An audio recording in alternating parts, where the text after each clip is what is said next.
If I can't eat my own cake, then what right do I have to eat anybody else's cake?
Tragic vision killed emotion, sad remembrance of a lost world. Holy music, please allow me just to feel her in your heartbeat. The seven notes, a tragic chord, two bars of sudden melancholy.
Yeah, good morning, Nat, though, but it's Uncle Lou here. Yeah, that's right. It's me, Uncle Lou. Live for you on LouTube today. Thanks for watching. This is Uncle Lou After Dark, the college football call-in show. We do this every Tuesday and Thursday night at 10 p.m. Yeah, facts. Facts. 706-786-4481. 706-786-4481. Appreciate everybody tuning in tonight. Hope you had a great Thursday. I did. Thanks for asking. Thank you. Appreciate that. Yeah, I'm doing just fine. See who's here today. Time for roll call. J.R. Tobin Bradshaw, Johnny Lester, The Biscuit, Rob D, John Doe, Savage Dog, Colonel Maffadoo. Not to be confused with Colonel Mustard. Mike Leach's Sasquatch, David Barrett, B. Bean, Jerome Pruitt, Exploring with Ben, Shadow, Aaron Brown, Pigskin Pete. I've done hit the big time. Pigskin Pete staying up late watching the call-in show. If I can't eat my own cake, then what right do I have to eat anybody else's cake? The real MVP, BA, Bama fan, Brad Pitt, Colby, PW, DGD Podcast, LT, Dogs on Top, RB Smata, Silent Chaos, Billy Cole, Defoe, Ball Steak, Silent Chaos, RD Knoll Squad 17. FSU is beating Miami in a few weeks. Young Citrus, Methinks is here. Faux Nickel. Appreciate everybody tuning in. Let's get to the phone calls and see what it is you guys want to talk about today. Guys and girls want to talk about today. Super chat right below the comment section if you want to support the show or ask a question or leave a comment. That's a great way to do it, and I'd be happy to read it. There's also a PayPal link for those of you that don't mind doing it that way. Hit the PayPal link. YouTube steals half your super chat. PayPal does not. That's right. Support your favorite YouTubers or your favorite shows. You can hate me and love the show. Good morning. You're on with Uncle Lou. Hey, Lee, what's going on, man? It's Andy, buddy. You're a realist Kentucky fan. Hey, what's up, How buddy? you doing? Doing good. How are you? Hey, man. Pretty good. Hey, congrats on that win, boys. Man, your dogs, man. I tell you what, I've been watching college football. I'm 46 years old. I've been watching it a good 30-plus hardcore years, and best D I've seen. I mean, Bama's had some tough Ds recently. Clemson, a few other teams are in there, but, man, your guys' defense just, man, smothered, just outstanding, man, just outstanding defense. It's hard to hold any receiver that catches 12 passes to 36 yards, especially one like Wan'Dale Robinson. Yeah. But the speed of Georgia's defense combined with the zone that they chose to play against Kentucky, there was just no space for Wan'Dale Robinson to get loose. And guys like that, it's like Miko Hardman. We've had some guys like him. They need space. Now, they don't need much, but they need some, and then they can be gone. Right. Georgia's able to take that away. Yeah. And then the leading rusher in the SEC, Chris Rodriguez, what did he have, 7 carries for 7 yards? Oh, yeah. And he's a monster, man. Rodriguez ain't no bitch. You know what I'm saying? He's a monster back. Yeah, he's really good. Yeah, he's really good. Yeah. Yeah, man, just impressive. But I just want to talk a little college football history. I kind of got curious and was doing a little bit of history, just all these SEC conference haters. You know what I mean? All these people always bashing the SEC, saying, "Oh, it's only Bama." So I was going to go back 20 years and just look at national titles, teams, and conferences. And I was like, you know what? 20 years, SEC's pretty much dominated. So I was like, let's go back to about 1990. So I took some copious notes. I learned off of you the best. So I got me a little bit of copious notes here. Okay. Right. Obviously, let's just start with the SEC. Okay. SEC's got 15 in the last 30. So they got half. So they're the gold standard right now. 15. Yeah. And that's 5 different schools. Okay. Now, off the top of your head, who would you think, you probably know, but who would you think is second to that in the last 30 years? It would either be the ACC. Well, it depends. I don't know if you're counting Miami. I don't know what you're counting Miami's titles as. I don't know if you're counting those as ACC. Yeah, I put them ACC. I would say ACC. I went ahead and put them ACC. Yeah, Clemson, Florida State, Miami. ACC. Yeah. Georgia Tech's got one. Yep, that's right. Half of one. 19. Yeah, Georgia Tech. Yeah, half of one. They got a shared one. Guess who's last? You'd think they'd be next to the SEC, but you're right, it's ACC. Guess who's last in that for the last 30 years? Is it the Big Ten? Yeah, Big Ten and Pac-12 tied with 3, and 2 of the 3 of the Pac-12s are shared. Washington shared 1 with LSU, and I forgot. Washington shared 1 with somebody, and USC shared 1 with somebody. Yeah. And then the Big Ten, OSU 2, and Michigan has a show. Yeah, Michigan shared 1 with Nebraska, I do believe. Yeah. So you got SEC 15, ACC counting Miami 7, Big 12 has 6. Then Pac-12 and Big Ten taking up the cellar with 3. Yeah. So, I mean, these people that hate the SEC, either they're uneducated or they're just haters.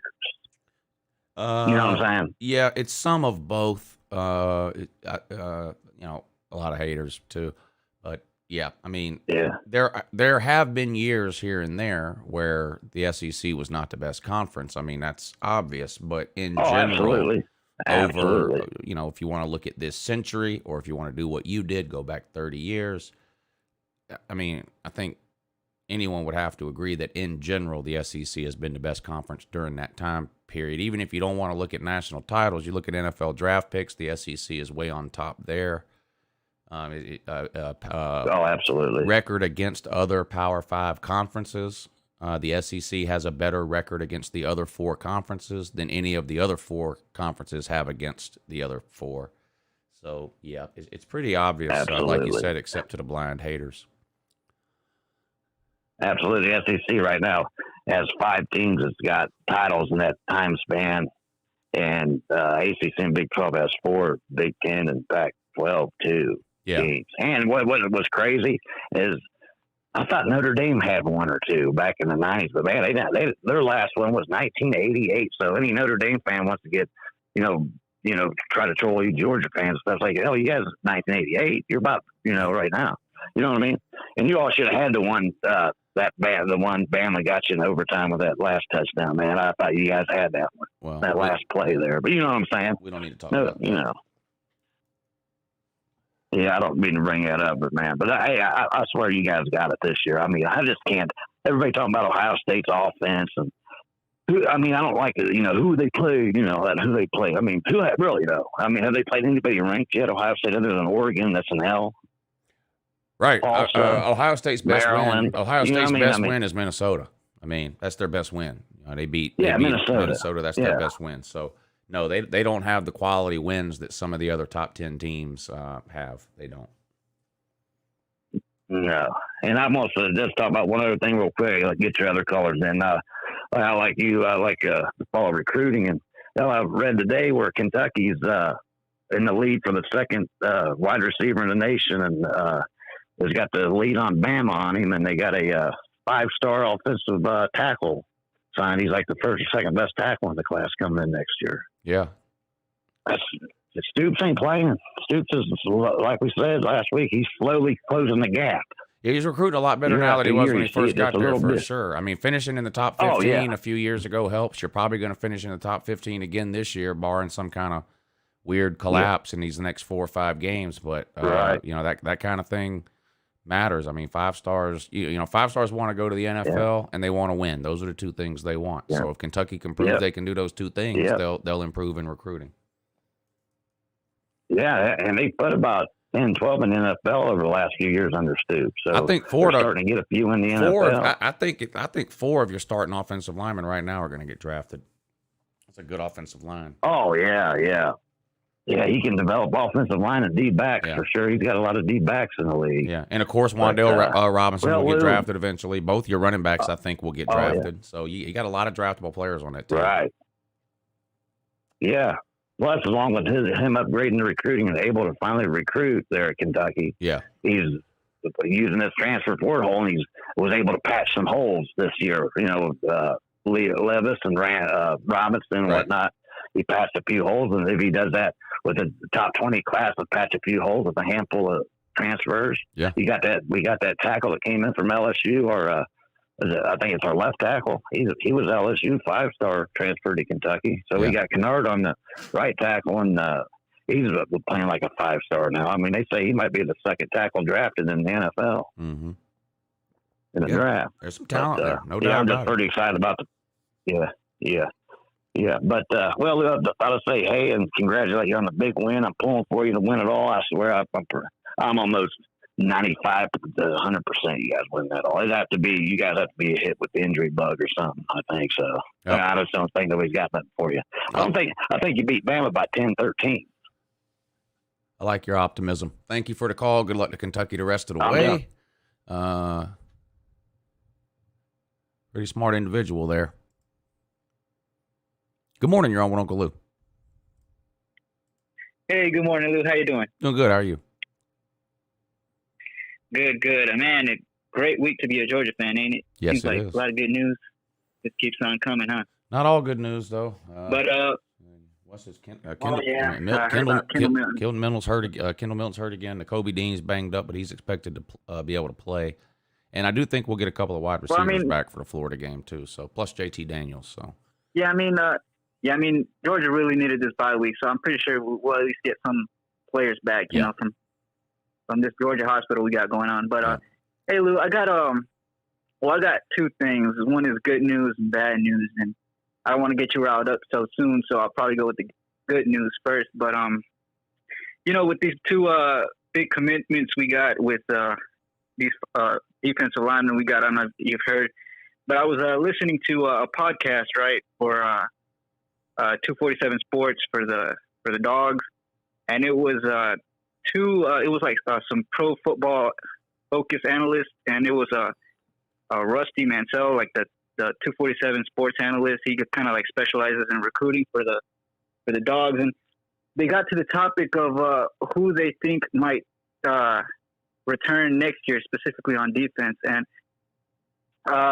you could take this with a grain of salt. I'm obviously not guaranteeing any of this. I don't believe it, but it is encouraging. So one of the players, and this is a 50-50, so he's more of like they're not so sure, is Louis Sean. And then the other player, which would actually really help out, they're actually saying that he's leaning towards us coming back, and that would be Nolan Smith. And here's the reason why they gave that he is leaning towards coming back.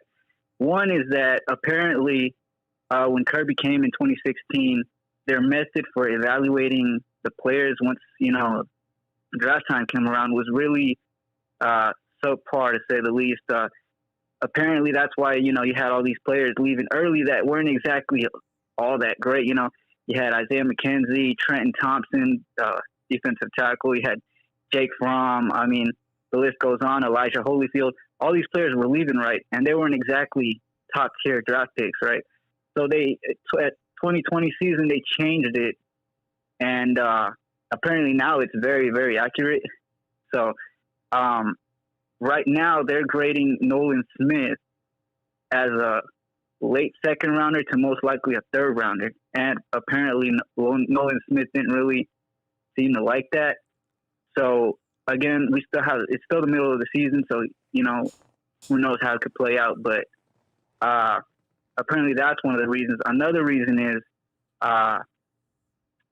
they kind of, after he heard that draft stock, the coaches have kind of been in his head, recommending to stay depending on how the year goes. And you see what happened with Nick Chubb, Sony Michel, Jordan Davis, Adam Anderson, these players that stayed an extra year. I mean, they're going to be top draft picks this coming draft. So you see what one extra year of development can do. And on top of that, apparently Nolan Smith has bonded with the younger players, so like the freshmen. And he wouldn't mind being a pillar in that defensive front come next year. And apparently winning the chip, that doesn't have an effect too much on him. So say, Georgia wins the national championship, some players would be like, well, I've won all I can in college. I'm on to the NFL draft. Apparently he still has that mindset of his objective of, obviously getting the best production to, heighten his draft stock. So I was trying to see your thoughts on that. If we can get Nolan Smith back. I don't have any thoughts on that. We got 4 months to worry about that after the national title game when there's no football to talk about. I'm not at all concerned right now about who's staying or going for next year. But thank you for the call, though. I'm focused on the season that we're currently in. Good morning. You're on with Uncle Lou. Hey, what's happening, brother? Hey, what's up? Hey, man, I'm just gonna say, Georgia's got it off. We got a bye week. I know you'll appreciate that. I'm originally from Warner Robins, Georgia, which is the home of Jake Crum, so I know you love that. But I just want to say that, and I know you're a college football lover. Is there any better time of the year to be a college football fan or a sports fan? There's nothing like college football.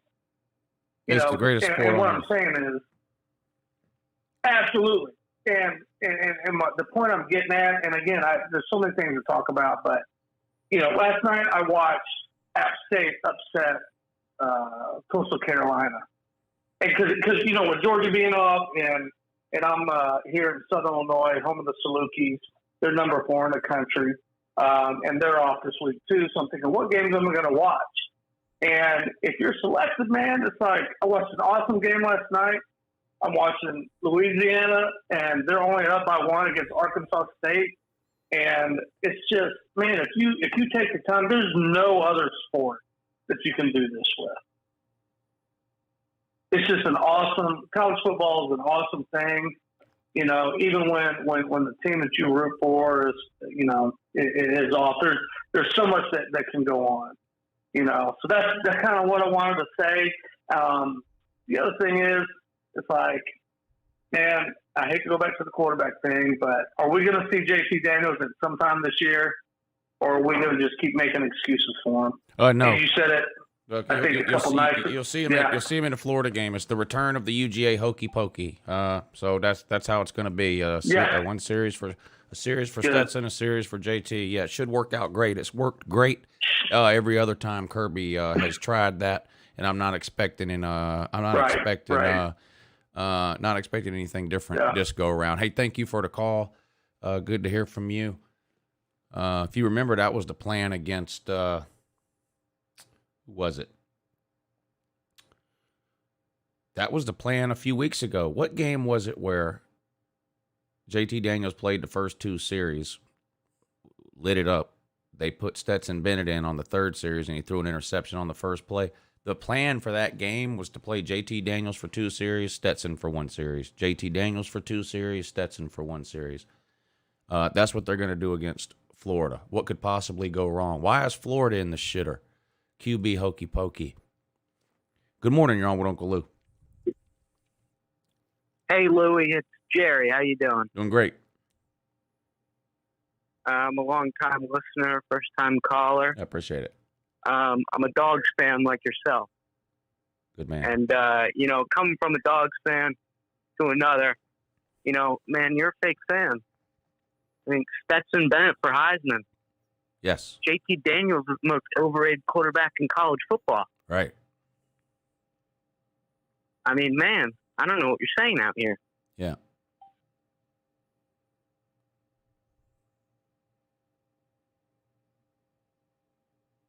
What do you want me to do? Yell at you and tell you how dumb you are? Man, I'm just stating the facts. Yeah.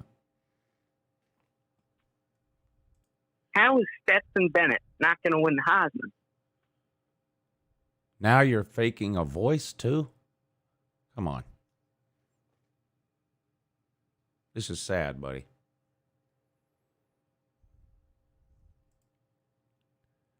Good morning, you're on with Uncle Lou.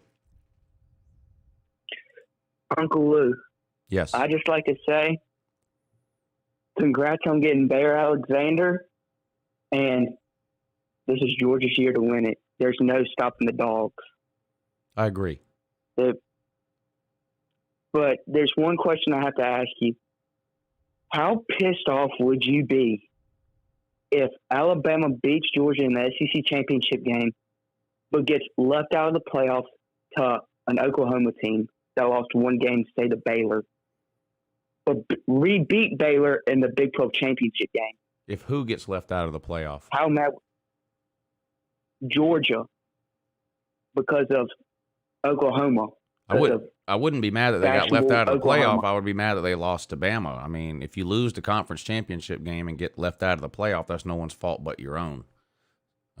So I wouldn't be mad at Oklahoma. I would be mad at Georgia for losing. I just wanted your take on that. And also, I know you've probably heard some stuff about, like, who do you think would be LSU's next head coach if you had to put money on right now? I wouldn't put money on any of it right now. There's no telling what a school's going to do. And the only list of names I could rattle off would be the same list of names that's been listed everywhere else already. I don't have any secret information on that. Do you think Billy Napier has a shot at getting it from ULL? I think he's on the list of names, but I think it'll probably be a bigger name than that ends up getting the job. That's all I had for you. Nice talking to you, Uncle Lou, and I'll call back soon. All right, yeah, thank you for the call. It was good to hear from you. Budget Yeti, thank you for hitting the super chat. He says, Gators fan here. What do you think about AR-15 starting for us? I think giving a quarterback his first career start in college against this year's Georgia defense is the smartest thing Dan Mullen has ever done. Good morning. You're on with Uncle Lou. Hey, what's up, man? Doing the call-in show. Oh, my name's David. I'm a big Kentucky fan here in Kentucky, bro. Just wanted to say congratulations on your win. It wasn't as scary as I thought it would be, but hey, at least we got beat by the number one team in the nation. So what's Alabama's excuse? And what is your opinion on how bad Tennessee will get beat this weekend in Commonwealth coming off their little fan rant this past Saturday? Yeah, well, they got Bama this weekend. They're going to get beat up in that game. The question about the Kentucky game is going to be hard to answer until we know how serious the injury to Hendon Ho is. I'm pretty sure Joe Milton is playing against Bama this weekend. And honestly, if Heupel and Tennessee have any sense, that's what they'll do, because they're not beating Alabama no matter who plays QB. So the best bet is to rest Hendon Ho and hope that he's healthy enough to play against Kentucky. Now, I don't think Tennessee can beat Kentucky, but Tennessee's got a better chance to beat anybody with Hendon Ho versus Joe Milton. The guy is just terrible. And so I have a feeling that's what's going to happen. They're just going to trot Joe Milton out against Alabama because they know they have no chance, and then hope that Hendon Ho's ready to next week for Kentucky. But if I had do you think it's set in as far as Alabama fans go? Do you think it's set in with them yet that they will not be bringing an SEC championship or a national championship home this year? No, they're delusional. They're running around the internet trying to convince people that Texas A&M is a top 10 team and how great of a loss that was they had. They don't understand what they're seeing. Well, it's all Georgia from here on out, man. And it's been like that for all season. It's Georgia's year, and there's no excuse for Georgia not to win, unless we go into another COVID lockdown where they cancel football. So. But once again, man, hey, love your show. Congrats on the big win, man. Well, it wasn't really a big win for you all, just another step up the stairs, right, man? No, that was a big win. I was a big win. I think that was a good win for Georgia. I expected it to be that way, but I think you guys on the court. Oh, the basketball court? Yeah, you won't catch me. You won't catch me making any trash talk videos the week before the Georgia-Kentucky basketball game. That I can tell you. We're terrible. Hey, we appreciate it, man. You all bring the championships home in football. We'll take care of the basketball part. All right. That's a good deal. I'll agree with that. All right. Thank you for the call. Good to hear from you, and good luck in the Peach Bowl. Good morning. You're on with Uncle Lou. Hey, what's up, Lou? I just got a question about Dan Mullen. See, if Florida goes to next year and they lose 2 games they're not supposed to lose, what do you think, he's gonna get fired next year, or it's I think if he has another year next year like he's had this year, I think there's a chance he'll get fired. And I don't think he'll get fired this year. I think it's possible he'll quit this year, but if he goes 8-4 again next year, yeah, he could get fired. See, I'm going to the Florida Georgia game next weekend. I know we're gonna get blown out, but I'm trying to see if they're gonna at least make it to the third quarter or leave. Yeah, probably not. I think I think the game will be over by halfway through the second quarter. I do think Anthony Richardson will start and play the majority of the game, because if he doesn't, the Florida fans may get up and leave in the first quarter if he sends Emory Jones out there. The Florida fans were so done with Emory Jones. It reminds me of the way Tennessee fans felt about Jarrett Garantano. They're just so done with him they can't stand it anymore. So I do think Anthony Richardson will start. Also, I got another question. You think Cincinnati's making it to the playoffs? They need some things to happen. It would really help. It would really help Cincinnati if Oregon lost another game, or if the Big 12 champ was not undefeated. It'll also help. Well, I'll tell you this. If Alabama beats Georgia in the SEC title game, Cincinnati's not getting in, because Georgia and Alabama are both getting in that scenario. So Cincinnati needs Georgia to win the SEC title game if it's against a one-loss Bama. That would knock Bama out of the playoffs and make room for Cincinnati, depending on what happens with Oregon and the Big 12. Because I don't think an undefeated Cincinnati is going to get in over a one-loss conference champion. So they need a two-loss conference champion. Yeah, you're right. All right, that's all I have. Have a good night. Oh, yeah, you too. Thank you for the call.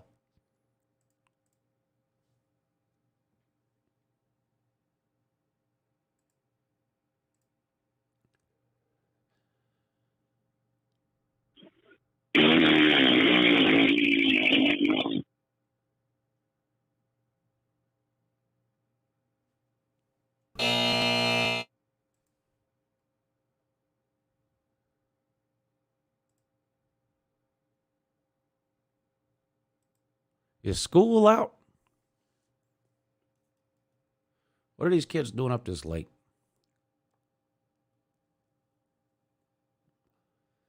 (706-786-4481), 706-786-4481, or we can just end the show early.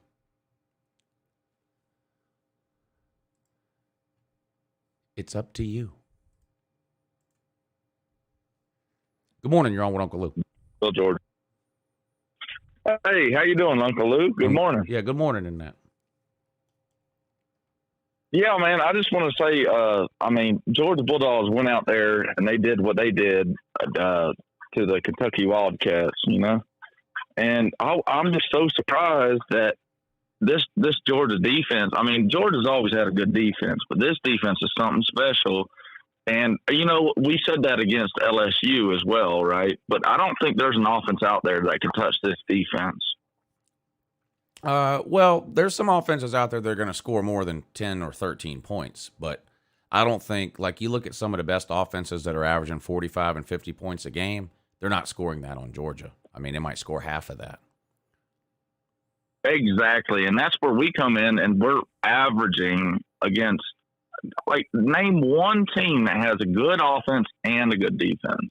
Right. Like Oklahoma, we would probably beat Oklahoma by 2 or 3 touchdowns, because Oklahoma's going to score 24 on absolutely. Us, and we're going to score whatever we're averaging. We're going to score more than that on Oklahoma. So we're averaging about 40 a game now. We'll beat Oklahoma something like 45-24.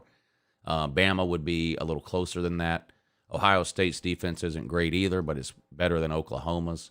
So beat Ohio State maybe something like 37-28, something like that.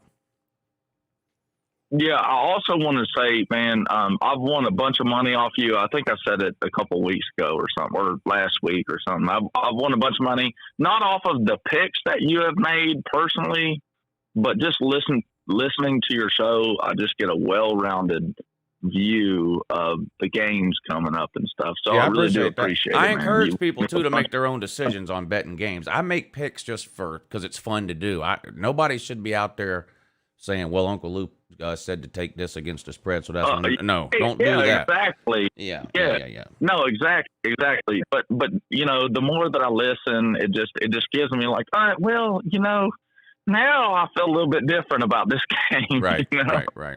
And I do the same thing. I read a bunch of sports articles all week long. I watch other college football shows on YouTube all week long. I listen to college football podcasts all the time. I don't ever do something because somebody said to do it, but at the end of the week, I kind of take everything that I heard over the week, and then I make my own decision. That's the best way to do it. It was real funny.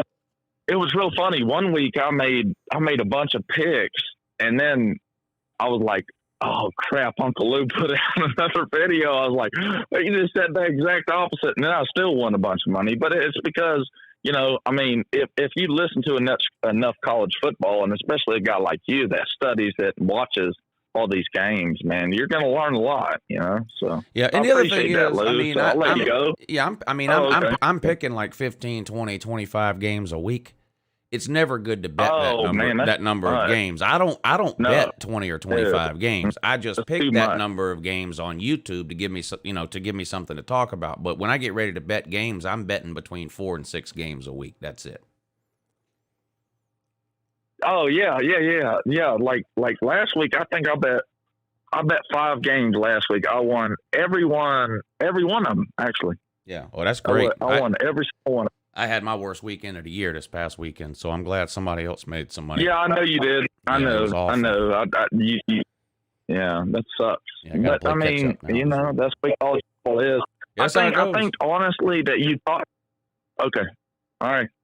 Yeah, no. I said that's how it goes. I mean, you're going to win some, you're going to lose some. I thought you said you got to go. No. I mean, all these people in the comment section that are undefeated all the time, they're not betting games. They're just typing in the comment section every Sunday about how right they were the week before. Exactly. Anybody that gambles in a legitimate way has lost a ton of games. I mean, you're lucky. Professional gamblers hit about 65% of their picks. So.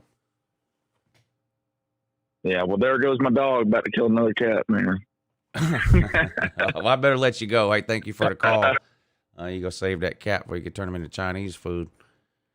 Yeah, good morning, but you're on with Uncle Lou, though. Hey, Lou, it's Nate the Great. How are you doing, sir? Hey, Nate, what's up, buddy? I'm doing good. How are you? Pretty good. I have an experiment question, which means a what if question. All right, those are my favorite. For college football. Now this might sound crazy, but I'll say it. If Michigan goes 11-1 and one loss to Ohio State, will they go to New Year's Six Bowl or go playoffs? Because if they're still 11-1, if they are, let's just say if they win the Big Ten, will they get in the playoffs?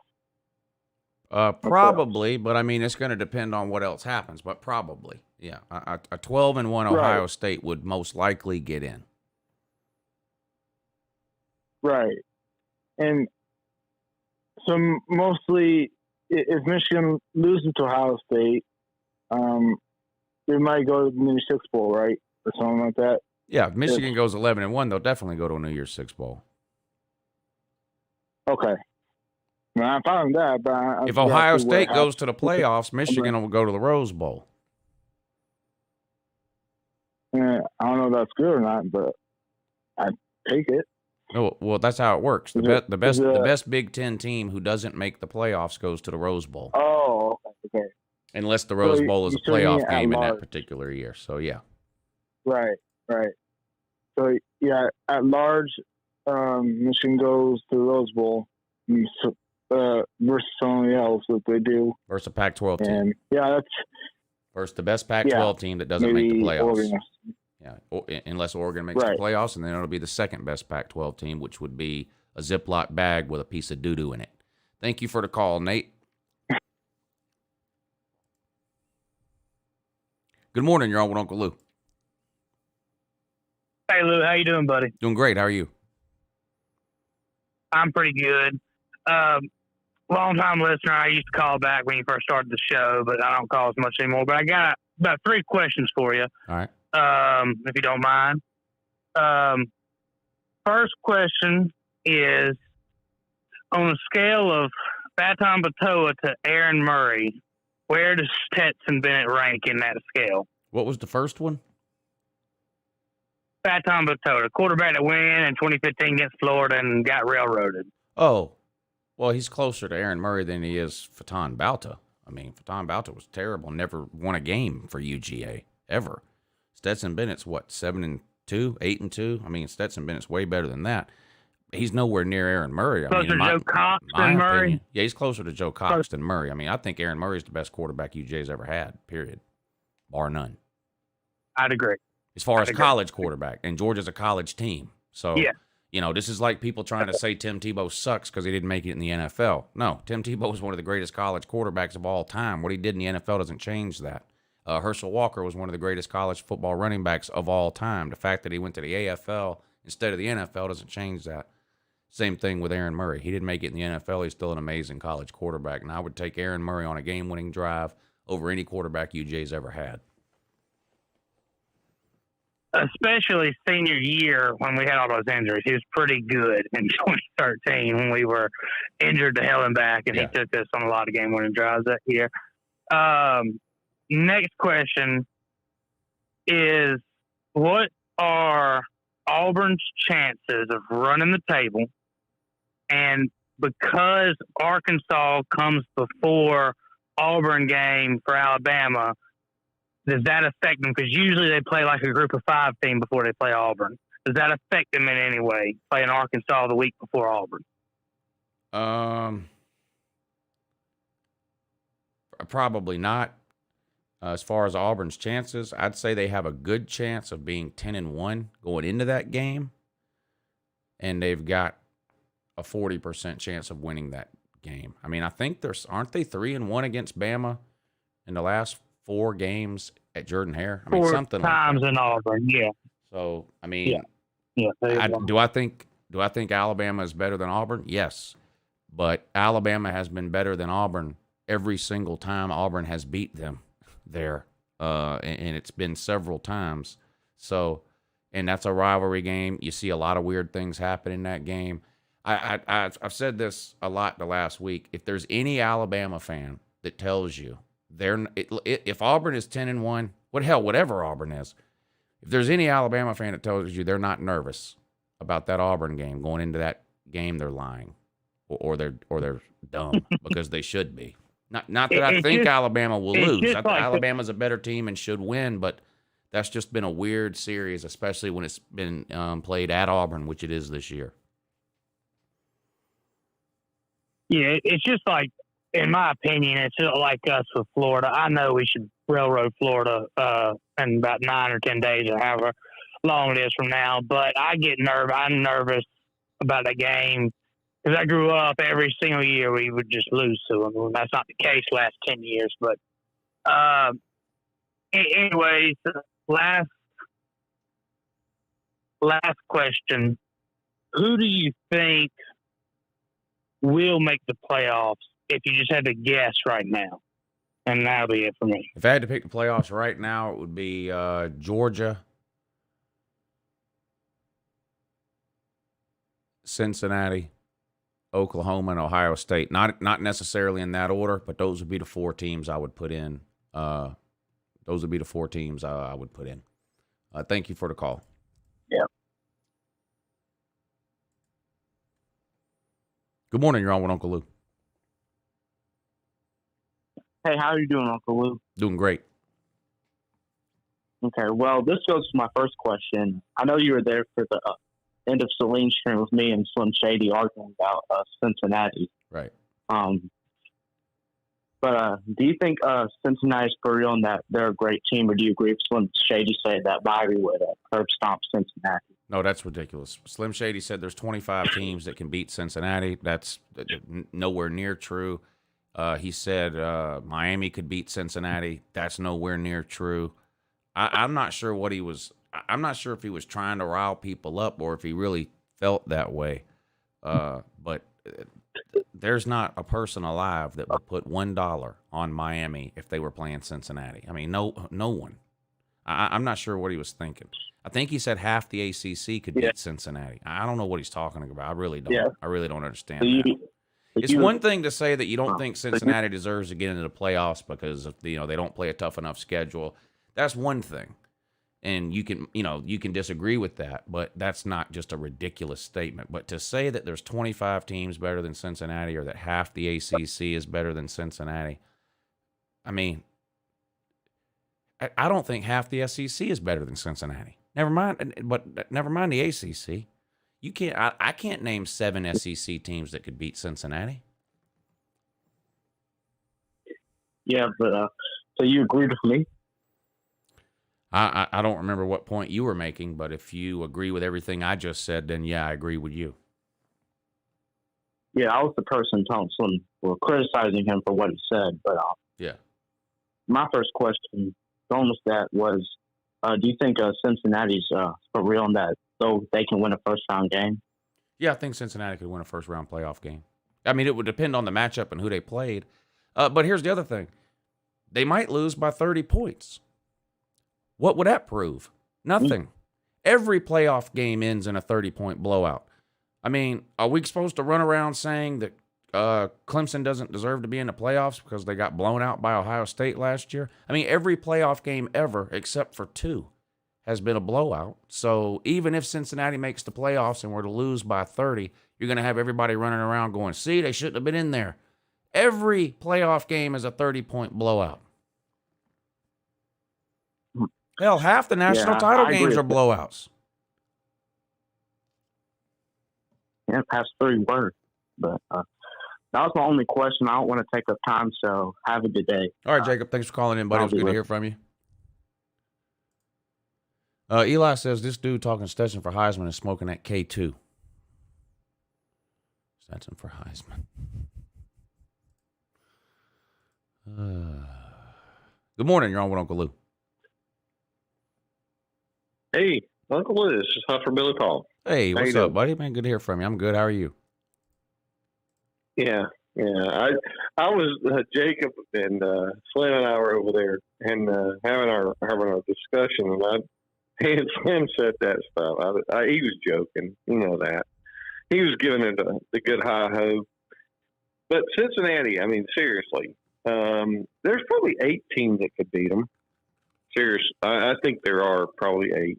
There might be 8, but I can find 8 teams that could beat almost anybody. I can think of 8 teams that would have a chance to beat Alabama or Georgia or Ohio State or anyone else. I don't think so. I actually think that Georgia, there's only like 4 teams that could beat Georgia, and maybe Alabama.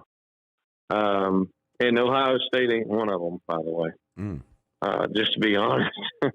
But that being said, it's fun to watch all the people come out of the woodwork and say Cincinnati is the eureka moment of all of the playoffs. They're not. You know, they need to be in there, but they don't necessarily win it. That's all I'm saying. Yeah, and the other thing that came up the other day somewhere else, I think, or it might have been here, people that are excited that the group of 5, like when the playoff expands to 12 teams and they're like, oh, this is great, now the group of 5 can get in. The group of 5 has a much better chance of winning a national title with a 4-team playoff than they do a 12. A group of 5 team will never, ever win a 12-team playoff, ever. Could Cincinnati get lucky and win a first-round playoff game? Might not even be luck, yes. Can they turn around the next week and beat another top 4 team? No. And you want to go to 12 games or 12 teams? Cincinnati would have to beat 4 top 10 teams in a row to win the national title. It's not happening. Not happening. Mom, I was trying to say this. I use this analogy.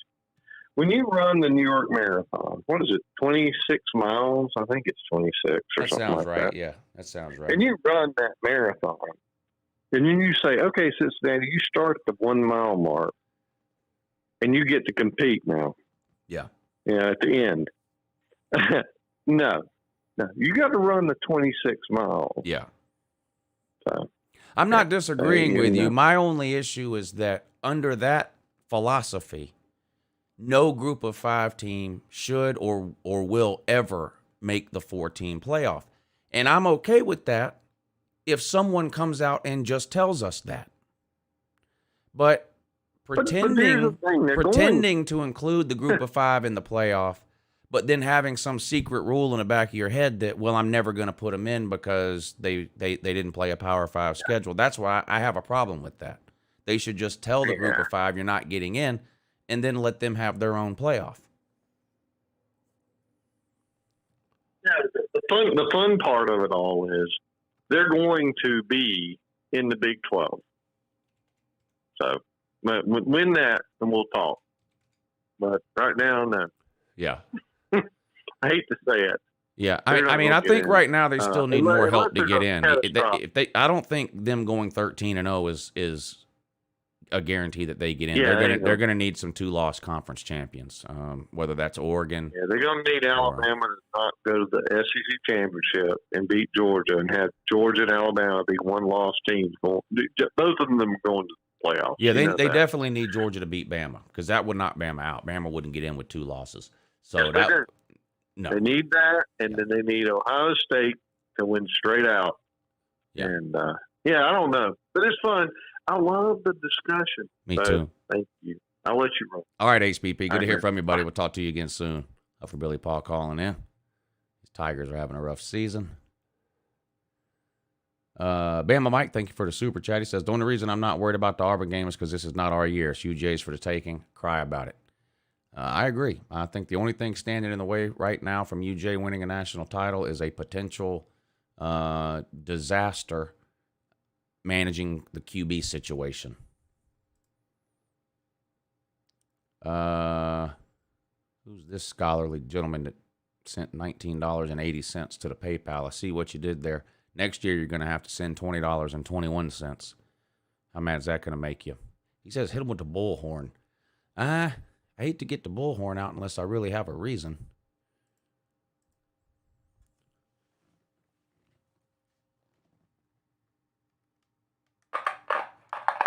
But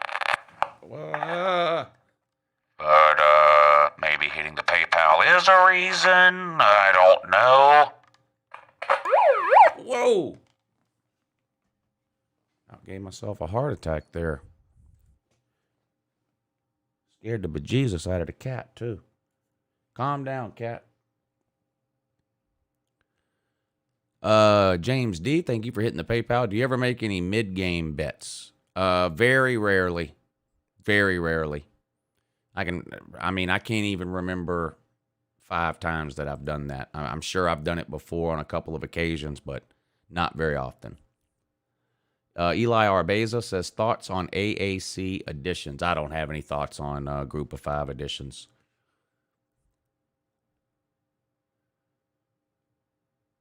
None at all. I mean, I saw the headlines today about all the teams being added, but whatever I was doing before I saw that headline, I immediately went right back to whatever it was I was doing and literally didn't spend even 5 seconds thinking about it. I don't even think I spent enough time looking at the headline to remember who the teams are. I'm just keeping it real. Yeah, good morning, but you're on with Uncle Lou, though. Lou, sir, I seem to have stirred up quite the kerfluffle. Yeah, I think it might have been mission accomplished. I don't know. Well, the point that Jacob, I think at this point is intentionally overlooking is I said Cincinnati would end up getting absolutely beat down in a 12-game Power 5 schedule right now. Yes, Cincinnati's good. Cincinnati has a very good head coach, but the talent gap is so big between Cincinnati and even mid-tier Power 5 teams that they wouldn't survive that schedule. I mean, that's possible, but it's unknowable. And, of course, it would depend on the conference. I mean, Cincinnati would have a much better record in the ACC this year than they would have if they were in the Big Ten East, for example. Yeah, more than likely, yes. But and what I'm also saying is, I was trying to get a little rise out of them when I said Miami would curb stomp them. But it also wouldn't surprise me at all that by the end of the year, by attrition, playing a schedule like that, it's not out of the realm of possibility at all that, yes, Miami could very well beat Cincinnati. Well, that is true because running you can't account for unknown injuries that may or may not occur at some point in the season, and that is the biggest difference in the Group of 5 and the Power 5. It's not necessarily the starting 11 because I can find a lot of Power 5 teams that get out recruited by a group of 5 teams. It's the second string. That's the issue with a lot of these Power 5 teams. You look at Central Florida, as good as they were, they lose their starting quarterback, they can barely win a game. So, you can get an amazing player that comes out of nowhere at a group of 5 team. Desmond Ridder at Cincinnati, for example. If Desmond Ridder were to get injured, Cincinnati might not even win the conference they're in now. I don't know who their backup is. Maybe they have a good backup. I don't know. And I'm just using that as an example to prove your point, though. Over the course of a season, it's clearly more physical to play against, 9 Power 5 teams than it is 2. And you don't know what injuries you might occur over that time. Yeah. Yeah, and that was my overall point. Running the gauntlet of what's obviously a much harder schedule, because like I brought up to him earlier, you're going to go from playing Murray State and Akron every week to playing, whatever conference you want to pick. Well, just like you said, the Big Ten East, all of a sudden you're playing Ohio State, Michigan State, Penn State. Right. That's a big difference in competition. I agree. And Cincinnati's not going to look anywhere near as good against them. Right. And that was my overall point. Yeah, that I can agree with. Now, But yeah, to me, that's different than I'm on thinking the that bandwagon. Miami could beat Cincinnati tomorrow, because I don't think they could. I think Cincinnati would beat Miami by 4 touchdowns tomorrow. Yeah, and I also said it's a big difference in giving Cincinnati a month to prepare, and they Right. give Georgia fits and having to go week after week after week against that. I agree completely. That's the overall point I was making about Cincinnati. And I'm not saying they're terrible. Now, I don't think that they should get in. I like the analogy Hooker Billy Paul used. You can't get thrown into the race in the last mile and okay, go ahead. You're on par with everybody else. It doesn't really work that way. Yeah, that's a more that argument against a group of 5 is like the anti-Notre Dame argument on steroids. Like we argue, some people, I've done it before too, have argued Notre Dame shouldn't get in because they only play 12 games. Well, those 12 games are much harder than any games, than Cincinnati's, and we hold that against Notre Dame that they don't play a 13th hard game, whereas Cincinnati might play 2-3 tough games a year. So it makes sense. And generally, I agree. That's why I think you have to have a whole lot of 2-loss conference champions if somebody like Cincinnati ever wants to get in. And it's great that Cincinnati is ranked 2 and 3 in the AP and the coaches poll. I don't think anybody would be surprised at all if the playoff poll comes out in 2 weeks and Cincinnati's sitting there at 6 or something, or 7, for the exact reasons you're talking about. Now, what's interesting, if you want to pick a team to compare Cincinnati with right now at the halfway point of the season, look at Ohio State. Ohio State has played one ranked team and lost. Their best win is against Minnesota by 14. I would take Cincinnati's resume up to this point of the season against Ohio State's, but Ohio State still has yet to play Michigan, Michigan State, Penn State. By the time Ohio State gets through those games, if they win them, they'll have a much better resume than Cincinnati. So that's an. And I get that. Okay. I get that Cincinnati's got a couple of teams on. They got Notre Dame, which I think this is an okay Notre Dame team. I don't think it's a very good Notre Dame team. And let's be honest, beating Indiana is like beating Vandy. Right. And like a couple weeks ago, when me and you got in the conversation trying to compare Cincinnati and UCF, I get Cincinnati's schedule has got a couple of games that are better than what UCF did. Yeah. But what I was saying was UCF went undefeated like Cincinnati did, won their bowl game against Auburn, which Cincinnati lost theirs, and then turned around, went undefeated again, and still got left out. That's why I just don't think the committee's going to put Cincinnati in. Right. The only thing Cincinnati has over that 2018 UCF win is a win against a top 10 Power 5 team. That's it. Because that year, 2018, Central Florida's best win against a Power 5 was a win against a 7-6 Pitt team. Yeah. And so Cincinnati needs a lot of things to happen. They need Notre Dame to go 11-1. They need Georgia to beat Alabama, and they need the Pac-12 or the Big 12 to have a two-loss conference champion. All of those things has to happen for Cincinnati to have any chance of even getting the 4 seed. If even one of those things doesn't happen, they're not getting in. I agree. And actually, Jeff Webster was talking about it earlier. I'm not sure. I think the committee will try and find every reason not to put a group of 5 team in for, quote unquote, political reasons, because do they want the headache of dealing with the 5 Power 5 conferences all up in their grill about putting a group of 5 team in? Yeah. Yeah. I mean, you never know what that committee is going to do. I mean, exactly. I mean, and a lot of it's just trying to, okay, the committee's done this. This is what I think they'll do in the situation. It's a whole lot of that. The only thing I know about that first playoff poll that's going to come out, it comes out the Tuesday after the Georgia-Florida game. So not this coming Tuesday, but the next Tuesday. If Georgia beats Florida by 1 point or 100, Georgia will be number 1 in that first playoff poll. That's the only thing I know for certain. Who will be 2, 3, 4, 5, and 6? I've got no clue how they're going to arrange those teams. None. Now, I've thrown this out. I'm going to throw one more thing, and I'll let you move on to somebody else. And once again, this is just based off what the committee's done. It's what I think they'll do. In my opinion, the SEC championship is a must-win for Georgia. Even though I agree that regardless of whether they win it or lose it, Georgia's one of the 4 best teams.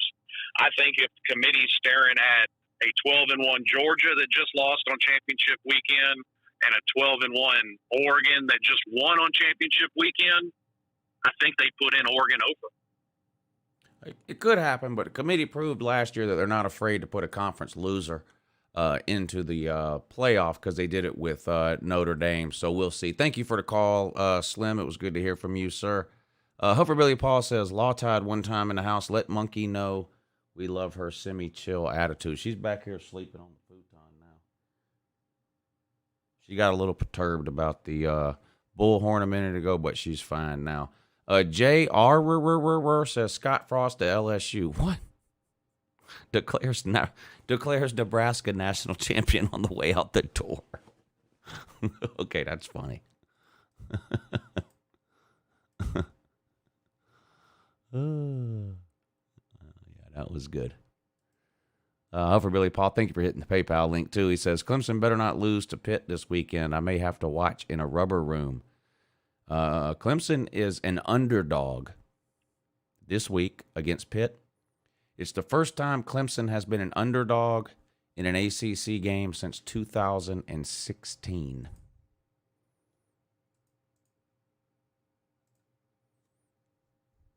Good morning. You're on with Uncle Lou. Hey, what's going on, Uncle Lou? Hey, what's up, bud? Hey, nothing much, man. Just chilling out, listening to the show. Listen to you were talking to that one caller. It was just saying, and you were talking about everything that you read through the week and watch or whatever. I don't know if did you catch? I think it was on Bleacher Report. It was a pretty interesting article about what it took, I guess, from the last 10 years, I guess, or 5 years of college football champion teams to win.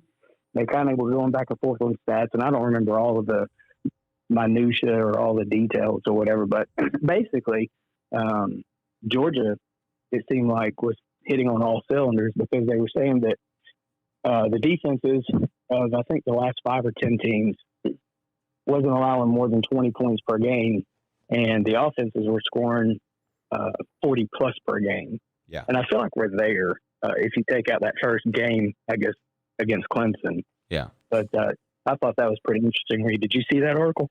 I didn't, but that's been kind of my belief for a while. I mean, you've got the Oklahoma examples to look at where they had the best offense in all of college football for several years in a row, but one of the worst defenses and couldn't win a playoff game. Whereas you take teams like Clemson, Alabama, LSU, teams who have won the national title, they might not have had the best offense in college football, but they always had a top 10 or top 15 offense, and they needed a top 20-ish to 25-ish defense to win. So you can't have a horrible defense, but in general, offenses have been winning more national titles than defenses. Georgia's scoring right around 38. It was 40 points a game before this last weekend, and we scored, what did we score? Was it 30 we scored on Kentucky? So it's probably a little lower than that now, 37, 38 points per game. We played Florida this week. Not sure what we'll see what we score there. But then over the next few weeks, we play Tennessee, Mizzou, Charleston Southern, and Georgia Tech. I mean, we're liable to score over 40 in all of those games. So I think Georgia will fall within those parameters by the time the regular season is over. They're definitely going to meet the defensive requirements. I mean, we're giving up less than 7 points a game on defense right now. So we're going to meet all those requirements for sure. Yeah. I haven't been this happy to watch a Georgia game, I think, since Raekwon Smith left, and went to the NFL. Now he's still there doing wonders. But it's just been an awesome season for, a Georgia fan. I'm 41 years old, and I've never seen a Georgia team this good. So, yeah, and imagine how good we'd be if we had any or all of our starting wide receivers, which we have not had for the entirety of the season. I mean, no George Pickens, no Dominic Blaylock, no Jermaine Burton, no Arian Smith, no Karis Jackson, really. He's played a few snaps. I agree. They'd be much more explosive if they had all those wide receivers. But so far, so good, and I think we'll start to get some of those guys back in the offense. As long as Kirby doesn't screw up the QB situation, the offense should continue to improve as the season goes along and we start to get some of those players back. Thank you for the call. It's good to hear from you. Good morning. You're on with Uncle Lou.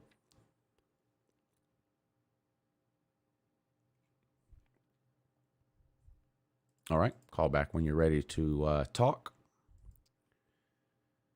Good morning. You're on with Uncle Lou. Hey there, Uncle Lou. It's Mo Nine calling back here from Austin, Texas via Atlanta, Georgia. Yes, sir. Diehard Bulldog fan. Second time caller or second time calling in, a long time listener. Had a few questions for you today. One of them being more likely to flip. Travis Hunter, Deion Smoke Bowie, or our man Kojo Antwi? I'm not really a recruiting guy. I know who those players are because those are some high profile players, but I don't really follow recruiting that way. So I really couldn't even. All I would be doing would just be picking one of those names at random, to be honest. So I really don't know. Okay. Are any of those players you named wide receivers? I would say Georgia's looking to get one more wide receiver. I do know that. So we lost out on the guy to Mizzou this week. Doesn't matter. Picked up 2 more 5-stars though. But no, I'm not. I don't pretend to be a recruiting guy, and if I did, that's all I would be doing would be pretending. No issue, man. I guess I'll ask you a question about this. The players on the team now. So, you mentioned the wide receiver room here. Which receivers are you thinking are most likely to come back? Is it an Arian Smith? Is it Don Blaylock, or chance that Rosemary Jackson and all those guys get back out for Florida? Arian Smith, I would say, really good chance. Karis Jackson, of course, still good to go for as far as I know. He's been returning punt since the Clemson game and has been playing 5, 6, 7 snaps per game at wide receiver. So I think he'll be fine again. Arian Smith, Jermaine Burton, I think we may see in the Florida game. Don Blaylock, I'm leaning towards no. George Pickens, I'm leaning towards no. Marcus Rosemary St. Jack, 50-50. Got it. Well, I won't, as it probably shows, I'm a big recruiting guy. I keep up with it all the time. You made me laugh the other day, mentioning, what's the guy from Dog Nation that everybody hates? You know the one I'm talking about. Chip Towers. Chip. Oh, Chip. Yeah, I can't stand him. Chip's a bitch. We know that. But quick question, man. So with all the recruiting buzz that has been going on, all the players just coming on, do you think that there's a chance that Georgia has some big attrition in the transfer portal this year? And if so, can you kind of give us an idea of where we'll see those transfers coming from? Well, that's a good question. I mean, I think a lot of that is going to depend on what juniors leave or stay, and also what does JT Daniels do? Because we're not keeping all these QBs. There's no chance I mean, coming back, you think? well, I mean, he's got to come back if he doesn't play. I mean, because no one's going to draft him. So the longer he sits out and the less he plays, the more of a chance there is he comes back. People also forget Stetson Bennett has another year of eligibility thanks to COVID. I wish he didn't, but he does. So he could choose to come back. If him and JT Daniels come back, we might lose Brock and Carson Beck. I don't know, but we're losing at least one of those two between Brock and Carson. My guess would be Carson Beck, but I really don't know. But and if you had to choose between one of them, who would you rather see go? I mean, we don't want to see any of our players go, but I would rather keep Brock. Coming from Uncle Lou, one had to go. Yeah, I would rather keep Brock. I'd rather keep Brock. Yeah, I've never been all that high on Carson Beck from the time we signed him, he has played some, and I know he's still young, but still he's been there 2 years. Look around college football. This isn't 1985. There are plenty of quarterbacks that show up ready to play as true 18-year-old freshmen. I don't know what it is about our QBs that for whatever reason they're not ready until they're 26 years old or whatever. I don't know. I don't know if it's a development issue. I don't know if it's an evaluation issue and we're recruiting the wrong guys. I don't know. But Carson Beck hasn't looked very good when he's played, and he's been in Athens for 2 years. So, and I look at Caleb. Now I know Caleb Williams is an outlier because he's like a Justin Fields type talent. He's comes along once every generation type of deal. That guy hasn't played football in 2 years. 2 years. He didn't play last year. His high school got canceled because of COVID. The guy has not played football since 2019. He steps into one of the most complicated offenses in all of college football, Lincoln Riley's Oklahoma offense. And he's throwing for 300 yards a game, running for 100, 5 touchdowns a game. As a true freshman, we got players been in the program 2-3 years. DeJuan Mathis looked like he'd never seen a football last year. Carson Beck gets in. He doesn't know what the hell's going on. I don't know. So it's strange to me. So I'm hoping Brock Vandergriff knows what the hell he's doing. Because. Well, let me ask you then. Yeah. You brought up a very interesting point about the development. I mean, I think everyone would think that Georgia develops players across the board, but I would agree with you. From a quarterback standpoint, I don't think that we've seen the play that warrants the talent that we have. So, two-pronged question. Who is actually the quarterback's coach for the University of Georgia? And in your opinion, do you feel that there's better talent out there that we can go to fill that spot? I don't think we have a QB coach. Maybe somebody that knows more about the coaching situation can correct me if I'm wrong. I don't think Georgia technically has a QB coach. I think it's Todd Monken. Maybe I'm wrong, and there is specifically a QB coach, but I don't think there is. But it's hard to understand how somebody as talented as Justin Fields, and look, there ain't a bigger Justin Fields fan on planet Earth than me. If I live to be 100 years old, I think that's going to be one of the worst decisions Georgia ever made, was sitting him on the bench. But the reality is, when we put him in the game, he looked like he didn't know what the fuck he was doing. That's just facts. Now, 6 months later, he's scoring 50 touchdowns at Ohio State. I mean, how did that happen? Right. How did he get that much better in a 6-month period, having to learn a whole new offense at Ohio State? He didn't get that much better. He was that good at Georgia. But for whatever reason, I don't know if it was, the whole square peg round hole thing. They should have changed in my opinion, they should have changed their entire offensive philosophy the second Justin Fields committed to Georgia. And they didn't do it. But anyway, I don't want to relitigate that, but I do think there's a development issue at the quarterback position. Jake Fromm got worse every single year he was there. Facts. I mean, the best year he ever had was 2017, and that wasn't even very good. He never threw for over 3,000 yards in an era where every garbage can with an arm is throwing for 3,500. He never threw for over 3,000. Stetson Bennett had to leave and go to JUCO and come back to get better. Carson Beck looks like he doesn't know what he's doing. Justin Fields looked like he didn't know what he was doing. Jacob Eason had to move back to the West Coast just to become draft eligible. I don't know what we're doing with the quarterback position. And if we don't win a national title this year, it's going to be because we have somehow screwed up the QB situation yet again, And get ready because it's the return of the Kirby Smart's QB Hokey Pokey coming up in 9 days in Jacksonville, Florida. It's going to be the rotating carousel of QBs in and out of that game for no damn reason. Good morning. You're on with Uncle Lou. Hello, Uncle Lou. How are you today? Yeah, I'm doing good. Doing good. I want to talk about the SEC West because I think this is a pretty unpopular opinion, but I think the SEC West is up for grabs by at least 3 teams right now because everyone's saying Alabama's going to win the West, assuming Alabama's going to come out winning the West. But watching Alabama this year, I have not been impressed with how they've been playing. Like, they are nowhere as good as they were last year. Right. And when I watch the SEC East, I think Georgia is a class of its own right now. I agree with you. I think it's between Alabama, Ole Miss, and Auburn. Now, Alabama's already beat Ole Miss, so they have a leg up there. Auburn's got 2 losses, but one of them was to Penn State. That doesn't count for what we're talking about here. Right. So what you're going to have is Auburn and Ole Miss playing in a couple of weeks. Whoever wins that game is in a pretty good position, and then Auburn needs to beat Alabama in order for Alabama not to get in. That's what would have to happen. So we'll see if that happens or not. But I think Alabama's still clearly the favorite, but I don't think it's a guarantee that Alabama wins the Iron Bowl. I mean, but it's not. Bo Nix has beat Bama. Let's not forget. Bo Nix beat Bama. Yeah. So it can happen. And there's been some crazy things in the Iron Bowl too. Right. Crazy things happen in the Iron Bowl at Auburn all the time. Yeah. And this game's at Auburn. Georgia right now, I look at, between Georgia and Auburn right now, I look at this comparison, 2004. Auburn was clearly the best team in 2004, and then Tennessee won the SEC East in 2004. And when they both met in a rematch in the SEC Championship, Auburn was clearly the better team.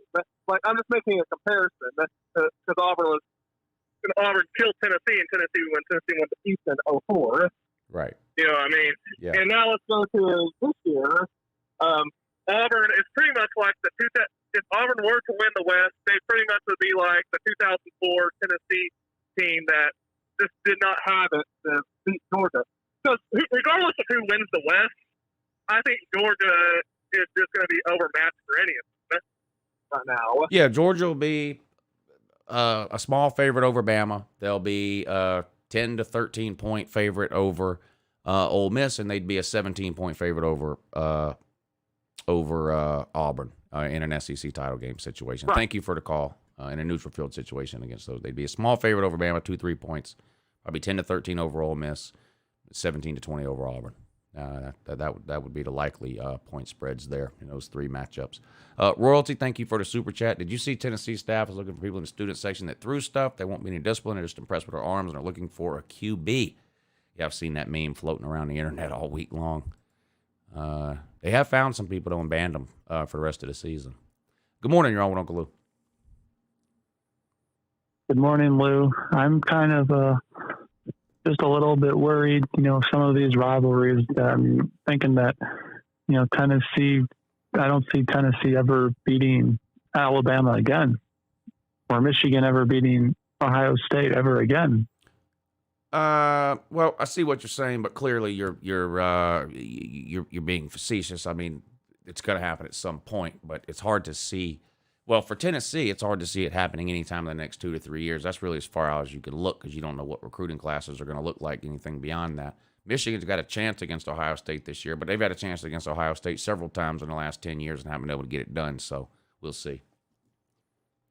But I always hear the Tennessee fans say it's their year, and then they never do anything. Right. Yeah, that won't last forever, but hopefully for our sakes, it lasts a good while longer because it sure is funny. Thank you for the call. Good morning, you're on with Uncle Lou. Hello? Hello? Hey, Uncle Lou.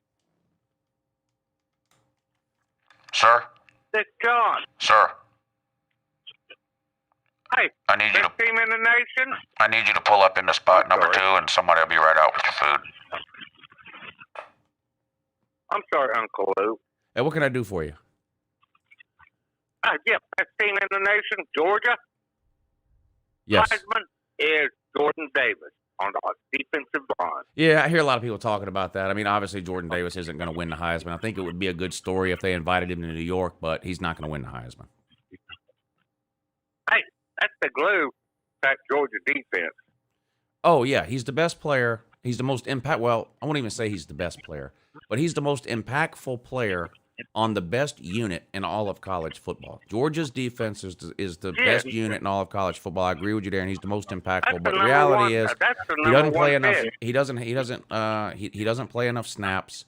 Because he's not an every down player, and he's not gonna. The Heisman is a stats award. He's not gonna have the stats. I mean, Chase Young had 100 sacks and couldn't win. And Ndamukong Suh's the most dominant defensive player probably of my lifetime and couldn't win. Jordan Davis isn't winning the Heisman. I do think it's a good story, and it wouldn't hurt my feelings if they invited him to New York, but he's not winning. I think they should.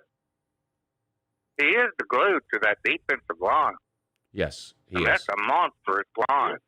Yes. I agree with you. No, I agree with what you're saying. He's just not going to win the Heisman. I mean, we've all been watching football long enough to know that's just not going to happen. But thank you for the call. I appreciate that.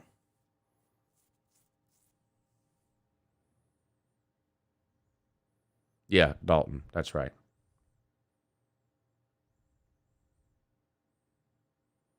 Yeah, I mean, Charles Woodson only won the Heisman because he had, 7 kickoff returns for a touchdown or whatever it was. That's it. If all he was doing was intercepting a few passes, he never would have won the Heisman.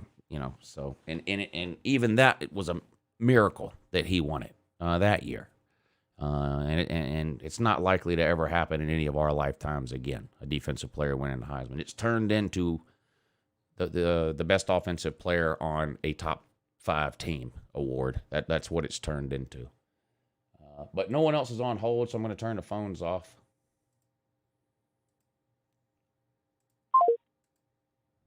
Yep. I do appreciate everybody that took the time to call in tonight, though. That means a lot to me. Without callers, of course, there is no call-in shoe. Andrew, thank you for hitting the PayPal link. Let's see what he has to say. He says, just a thanks for the college football chat. Let's go Buckeyes. OH. And I'll let somebody in the chat finish it because I don't have the heart to do it. Ohio State a lot better today than they were in week 2. Unfortunately, you can't go back and replay games, but still, if Ohio State finishes 12-1 with a Big Ten title, that's going to mean they would have beat a top 10 Michigan team, a top 10 Michigan State team, and a top 10 Penn State team, plus probably a top 15 Iowa team in the Big Ten title game, and Ohio State will be in the playoffs regardless of that loss to Oregon, no matter what Oregon does the rest of the year.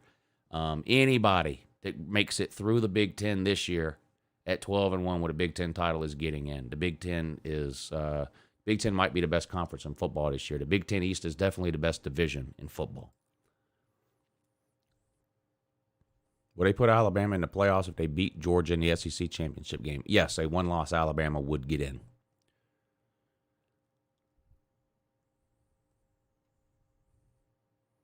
I don't think there's anybody that thinks 12-1 Alabama with an SEC championship would not get in.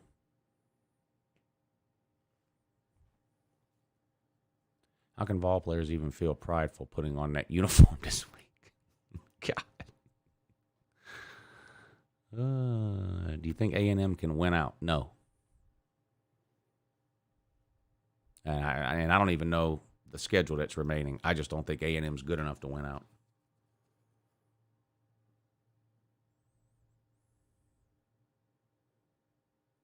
OSU to beat UGA in the playoffs. Well, OSU has never beat UGA, and good luck trying to score on them. And Ohio State's defense is probably the worst it's been in 10 years. Do you know Kirby will utilize JT instead at the same time? Well, not at the same time. They're not going to both be on the field at the same time, but they're going to both play against Florida. That's my prediction.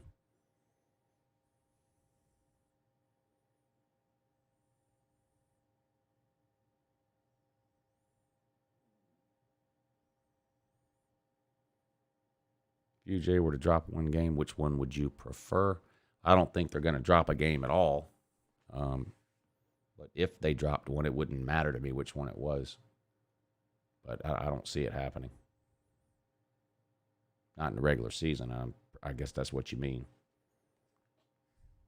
Do you find it shocking Tennessee actually competed with Ole Miss, their top 10 team in year one of Josh Heupel? I think they were ranked 13th or something. But no, I'm not surprised. I mean, Ole Miss defense isn't great. It was 2 offensive teams. Tough environment to play in for Ole Miss. I wasn't surprised how that game went.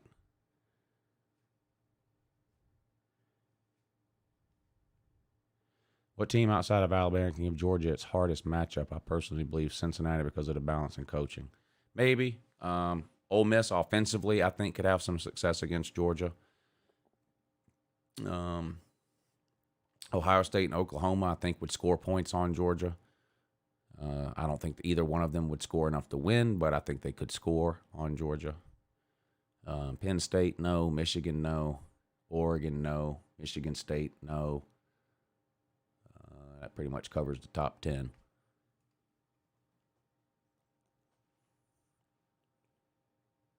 I mean, if Georgia ends up being the best team, it's not unrealistic to think that they beat all those teams by 20 or 30 points. I mean, look at the last few years.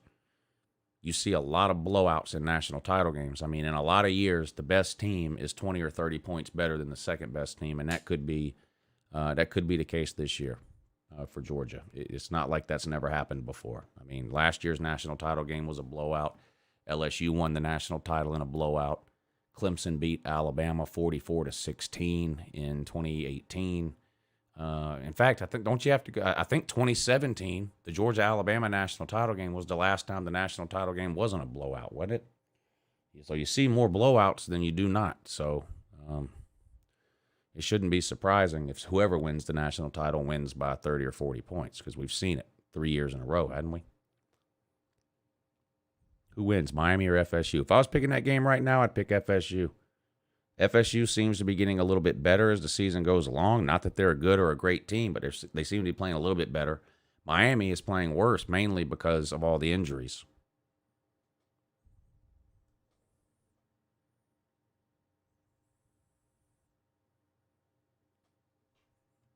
All right, I'm going to get out of here.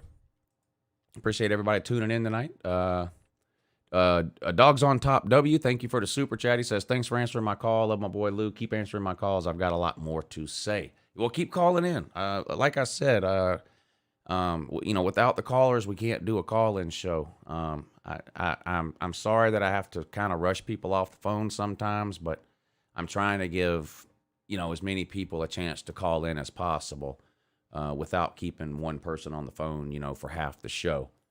But I appreciate everybody who takes the time to call in. I know sometimes you have to wait on hold for quite a bit to get on, so I appreciate all of you that take the time to do that. That's what makes these call-in shows, right? Without the callers, there would be no call-in show, so I really appreciate it. Big shout-out to everybody who hit the PayPal and the Super Chat. Thanks to everyone in the comments section that makes the Uncle Lou comment section the best college football comment section on all of YouTube. I appreciate that. My channel is pretty average, but the comment section is unmatched. There is no better comment section than this one, and that's because of all of you. So I really, really appreciate it. Tomorrow's Friday at the morning show, which is no longer called the morning show. It's called the Mustard Shoe. The Mustard Shoe live at 8 a.m. tomorrow on the second channel. If you don't know about the top secret second channel, you better ask around. Maybe you can find somebody that'll tell you about it.